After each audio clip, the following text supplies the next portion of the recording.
Bonjour, l'objectif de cette vidéo est de vous présenter le produit d'un vecteur par un réel. U est un vecteur non nul, K est un nombre réel. Le vecteur V est égal à K fois U, on le note aussi KU. Lorsque K est égal à 1, on voit que le vecteur V est égal au vecteur U, c'est-à-dire c'est un vecteur qui aura la même direction, même sens et même norme que le vecteur U. Si maintenant je pousse la valeur K jusqu'à 2, voilà, je vais obtenir un vecteur V qui va avoir encore la même direction, qui va encore être de même sens, mais qui va avoir une norme égale à 2 fois la norme du vecteur U. Si maintenant je pousse la valeur de K jusqu'à 3,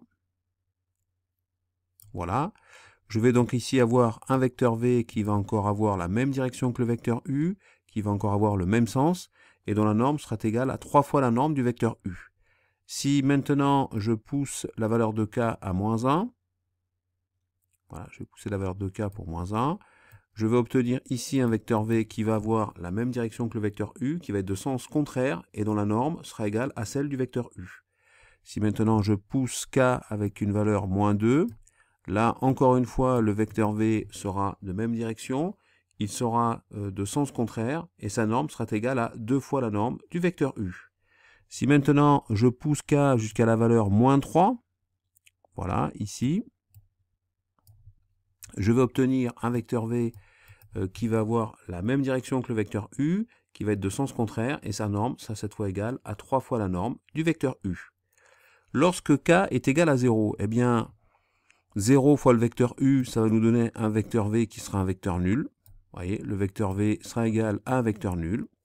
Alors voilà, on a fait, je crois, le tour de toutes les situations possibles. Donc on peut dire en conclusion que lorsque K est strictement positif, on va avoir un vecteur V qui va être de même direction, même sens, et dont la norme sera égale à K fois la norme du vecteur U.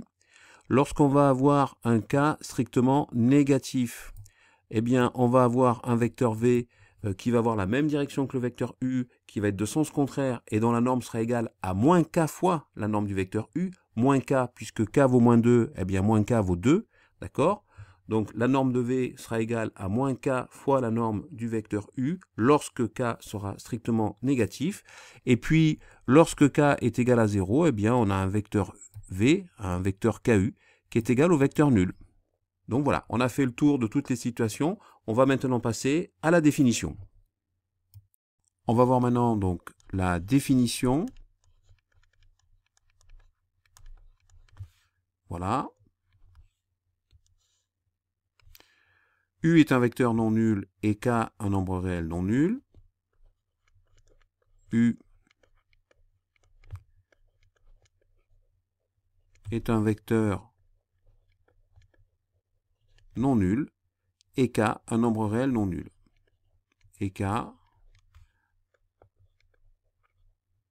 un nombre réel non nul. Le produit du vecteur U par nombre réel K, le produit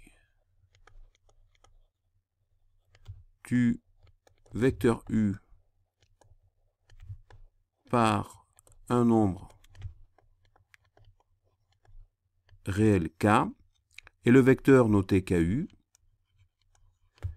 et le vecteur noté donc KU, qui a donc les propriétés suivantes: la même direction que le vecteur U, la même direction que le vecteur U, le même sens que le vecteur U si K est strictement positif, le même sens que le vecteur U, donc si K est strictement positif, ou bien le sens contraire, ou bien le sens contraire, si k est strictement négatif. Et en fait, on a vu aussi que donc ce vecteur KU va avoir une norme égale à k fois celle du vecteur U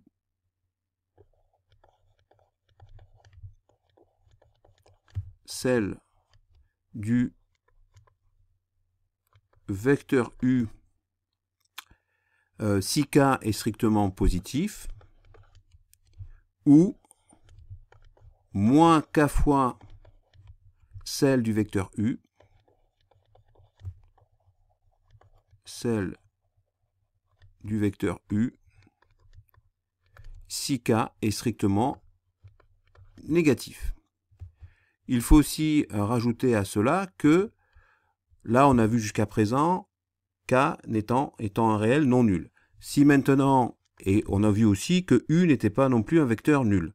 Donc si on se met dans la situation où k est égal à 0, ou donc U, le vecteur U est égal au vecteur nul, alors on peut en déduire que le vecteur KU est égal au vecteur nul. Et bien voilà, je vous ai présenté donc cette définition. Donc U est un vecteur non nul et K un nombre réel non nul. On part avec ça au départ.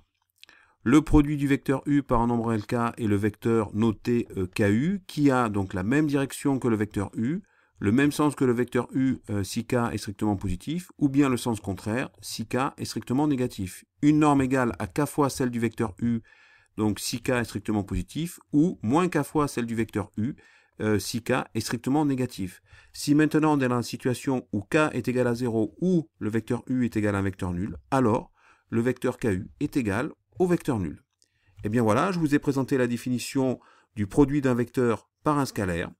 On va voir maintenant la suite de cette vidéo. Donc on a ici le vecteur u et le vecteur v. En appliquant la définition précédente, on obtient le vecteur 2u, le vecteur 2v. Si j'effectue la somme, donc 2u plus 2v, eh bien j'obtiens le vecteur suivant. Alors il suffit par exemple, ici je vais dessiner un autre représentant du vecteur 2u, et on voit bien que si j'effectue 2v, donc plus 2u, j'obtiens au final ce vecteur. Le vecteur 2v plus 2u. Si maintenant j'effectue d'abord la somme u plus v et qu'ensuite je multiplie par 2, eh bien j'obtiens le vecteur 2 fois u plus v. Et on se rend compte que ce vecteur-là est le même que ce vecteur-là. Et on a donc l'expression suivante, 2v plus 2 fois donc, le vecteur u, c'est égal à 2 fois la somme u plus v. Alors, on va vérifier cette relation dans une autre situation. Par exemple, ici, j'ai le vecteur u et j'ai le vecteur v. Donc, en appliquant la définition précédente, on a ici le vecteur moins 2u, ici le vecteur moins 2v. Donc, j'obtiens donc la somme que j'obtiens en faisant moins 2u plus moins 2v, donc c'est ce vecteur-là. Donc ici, j'ai le vecteur qui correspond à la somme moins 2u plus moins 2v.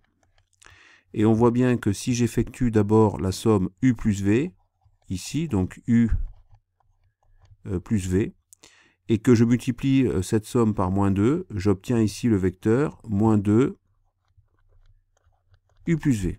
On voit donc là encore une fois qu'il y a égalité entre ces deux vecteurs, c'est-à-dire qu'on peut dire que le vecteur donc moins 2u plus moins 2v est donc égal à moins 2 u plus v. Alors, on arrive en fait à la propriété suivante. Donc, propriété. Voilà. Ici. K est un nombre réel. K donc est un nombre réel. Et U et V sont deux vecteurs. U et V donc sont deux vecteurs.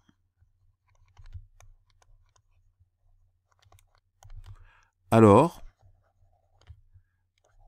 K fois donc U plus V est égal à KU plus KV. Donc voilà, ça c'est une propriété qu'il faut connaître. Et bien maintenant, on va compléter ce schéma-là. Donc ici, j'ai un vecteur U. Le vecteur que j'obtiens ici, c'est le vecteur donc 1/2 de U. Le vecteur que j'ai ici, c'est moins 1/6 de U. Et on se rend compte que donc, ici, cela correspond au vecteur moins 1/6 de U plus 1/2 de U. Et ce vecteur-là, en fait, il est égal à ce vecteur-là, qui est égal aussi à 1/3 de U. En fait, on a la relation suivante. Moins 1/6 plus 1/2, alors cela me donne moins 1/6 plus donc 1/2, c'est donc égal à moins 1/6 plus donc 3/6 qui est égal à 2/6 et qui est donc égal à 1/3. Donc moins 1/6 plus 1/2, ça fait donc 1/3, j'ai donc 1/3 de U, et je me rends compte que 1/3 de U, c'est donc égal à moins 1/6 de U plus 1/2 de U. Donc en fait, on a une nouvelle propriété ici, donc voilà, je vais l'écrire, donc propriété,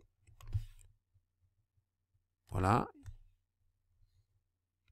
Donc si on a K donc est un nombre réel, on a aussi donc K' qui est un nombre réel, U donc est un vecteur, et on a donc la relation suivante qui nous dit que K plus K' U est donc égal à KU plus K'U. Donc voilà, cette propriété donc, est une propriété qu'il faut connaître, qui est très importante. On peut remarquer d'ailleurs que ici, quand j'effectue la somme, c'est entre deux nombres réels, alors qu'ici, quand j'effectue la somme, c'est avec deux vecteurs. Donc voilà.